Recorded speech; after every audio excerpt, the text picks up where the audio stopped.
بسم الله الرحمن الرحيم.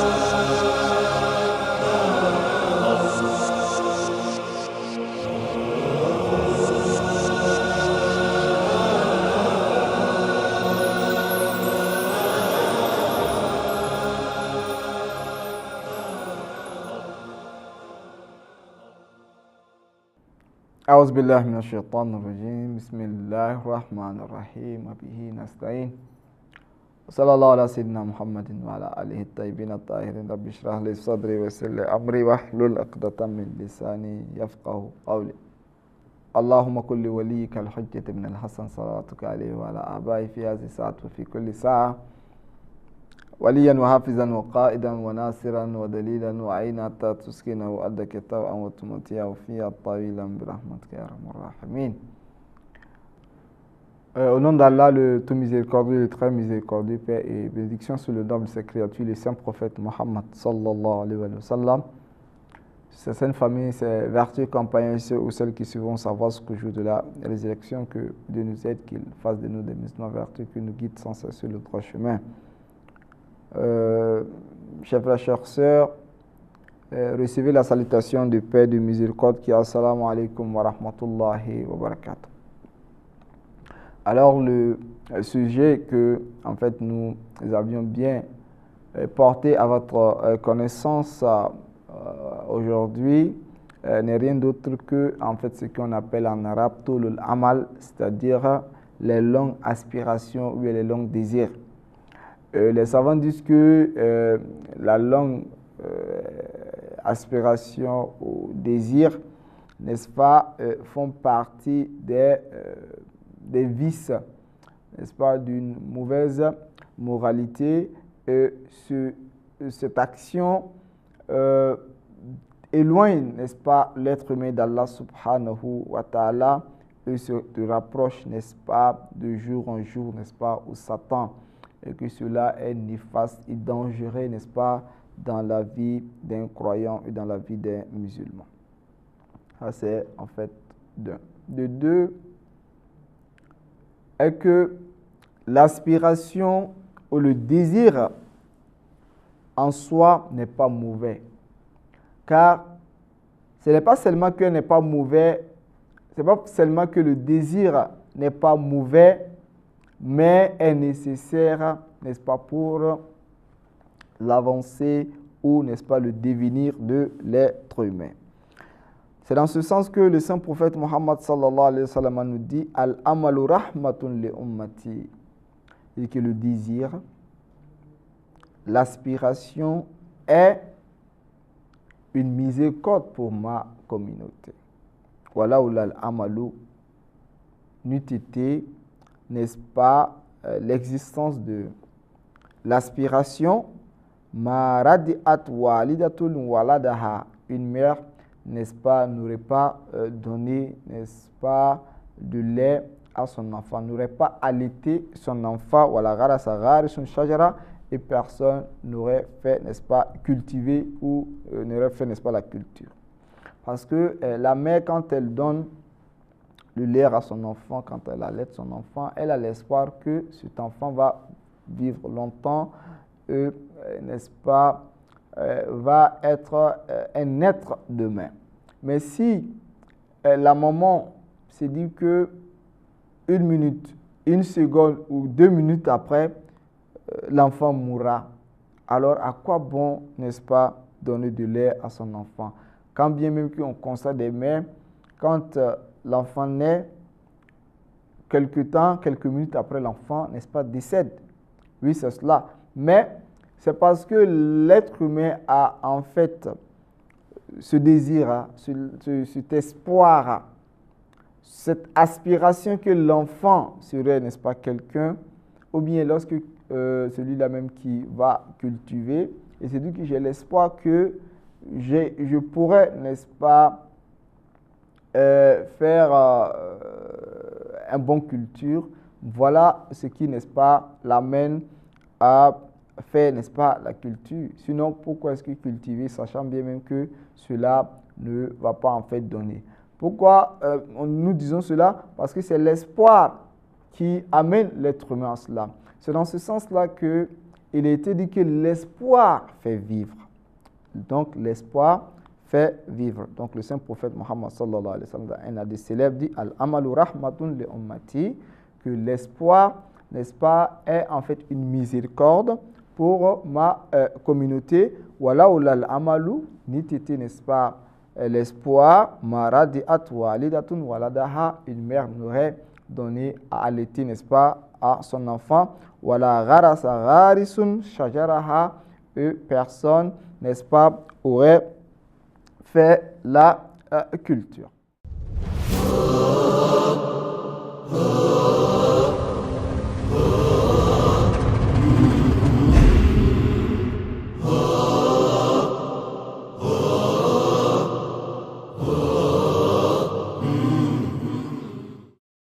Mais il y a en fait un problème qu'il faut souligner.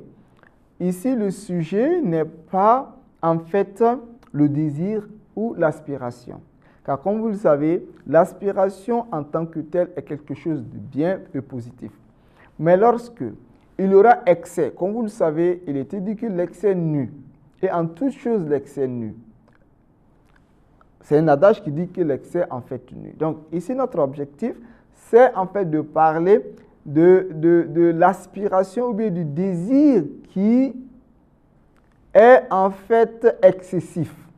Parce que quand le désir est excessif, automatiquement, la nature que nous cherchons, qui est positive dans le désir, cela va perdre, n'est-ce pas, sa nature.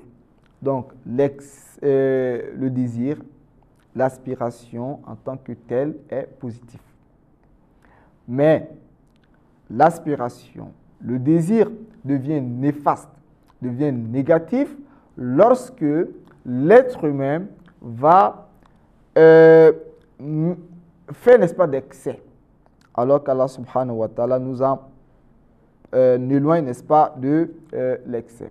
Alors, pour que l'être humain puisse, n'est-ce pas, vivre dans les normes, il a toujours besoin de, n'est-ce pas, de l'aspiration et du désir. C'est dans ce sens-là que il était mentionné dans Bihar al-Anwar, qui est en fait un livre d'Allama Majlisi, qui dit qu'une fois, il y a le prophète Isa alayhi salam qui a vu une vieille personne qui s'est mise, n'est-ce pas, à travailler. Alors, il a en fait des bénédictions et a demandé à Allah subhanahu wa ta'ala que Dieu puisse, n'est-ce pas, retirer à lui, n'est-ce pas, le désir et l'aspiration. Du coup, il a estimé ou a senti que le vieux qui était en train de cultiver, qui était en train de travailler à déposer, n'est-ce pas, sa roue, n'est-ce pas, il s'est mis à se reposer. Et quelque temps après, il a fait encore des prières à demander à Allah subhanahu wa ta'ala qu'il puisse donner, n'est-ce pas, redonner le désir et l'aspiration à ce dernier-là, à cette vieille personne-là. Et Allah subhanahu wa ta'ala l'a redonné et du coup, il s'est mis encore à travailler. Alors, Jésus, ou Isa alayhi salam, qui va vers ce dernier, vers cette vieille personne, eux l'entretient en disant vraiment, je n'ai pas compris quelque chose dans, n'est-ce pas, ton état. Car j'ai constaté que premièrement, tu t'es mis bien à travailler et du coup, tu t'es reposé et après, tu t'es relevé encore et travaillé. Est-ce que tu peux m'expliquer la philosophie, mais la sagesse, n'est-ce pas, qui se recache ou qui se trouve dans cette action-là? Alors, celui-ci dit que cette vieille personne de répondre en disant qu'au moment que j'ai commencé à travailler, j'avais en fait de l'espoir. J'avais de l'espoir. Je disais qu'en travaillant, c'est possible que je puisse avoir, n'est-ce pas, gain de cause, que je puisse profiter de mon travail. Il dit, mais du coup, il m'est venu que non. Combien de personnes ont œuvré, travaillé, alors qu'ils n'ont pas profité, n'est-ce pas, de leur labeur. Alors, il c'est possible que je puisse travailler, je travaille, et puis après je meurs sans pour autant avoir, n'est-ce pas, gain de cause, sans pour autant que j'ai, n'est-ce pas, le résultat de mon labeur. Alors, voilà pourquoi, n'est-ce pas, je me suis mis à me reposer. Mais après, j'ai dit non. Il y a beaucoup de personnes qui étaient qui sont avec moi, plus âgées, plus, n'est-ce pas, vieilles que peut-être moi, qui travaillent et qui gagnent, n'est-ce pas, le résultat de leur labeur. Alors, donc, c'est possible également que je sois, n'est-ce pas, comme eux. Alors, il faudrait que je me mette, n'est-ce pas, à travailler, que je sois, n'est-ce pas, comme eux, de ne pas, n'est-ce pas, avoir un désespoir, mais, n'est-ce pas, d'avoir un espoir. Le saint prophète Mohammed sallallahu alayhi wa sallam, dans des propos ou dans ses hadiths, il dit parmi les choses qui font peur, n'est-ce pas, à l'être humain, ou bien les choses qui font peur à l'être humain sont au nombre de deux. Il dit khislatanun ittiba'ul hawa wa tulul amali. Il y a deux choses qui font, n'est-ce pas, peur, n'est-ce pas, à l'être humain. Premièrement, c'est le fait de suivre sa passion. Le fait de suivre sa passion fait peur les gens. Wa tulul amal, et, n'est-ce pas, les longs espoirs. Fa'amma ittiba'ul hawa, il dit, mais quand il s'agit du fait de suivre, n'est-ce pas, sa passion, fa'innahu ya'adilu anil haq. Il dit, cela amène, n'est-ce pas, l'être humain à délaisser la vérité. Amma tulul amali. Il dit, mais la longue aspiration, bien le long espoir, fa'innahu yuhabbibu dunya, cela t'amène à chérir, à aimer, n'est-ce pas, le bas monde. Alors, chers frères, chères sœurs, l'espoir fait vivre, c'est vrai. Sans espoir, l'être humain ne peut pas travailler, ne peut pas s'aventurer, n'est-ce pas, dans ce bas monde, parce qu'il se dirait que c'est possible que du jour au lendemain, je puisse mourir et ne pas profiter du résultat de mon labeur. Mais, lorsque l'espoir excède ou atteint, n'est-ce pas, le niveau d'excès, à ce moment, cela devient néfaste et négatif, car cela va te faire oublier Allah subhanahu wa ta'ala et va te faire même oublier la cause de ton existence. Les versets coraniques mettent en évidence cela, les hadiths également en parlent. Inch'Allah, dans les émissions à venir, nous allons essayer de s'étendre sur la question à la lumière, n'est-ce pas, des hadiths, du Coran, n'est-ce pas, et des hadiths. Assalamu alaikum wa rahmatullahi wa barakatuh.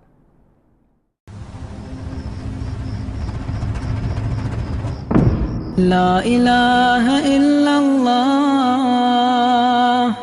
ربنا ورب آبائنا الأولين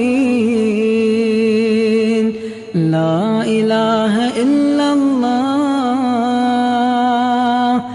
إلها واحدا ونحن له مسلمون لا إله إلا الله لا نعبد إلا إياه مخلصين له الدين ولو كره المشركون لا إله إلا الله وحده وحده أنجز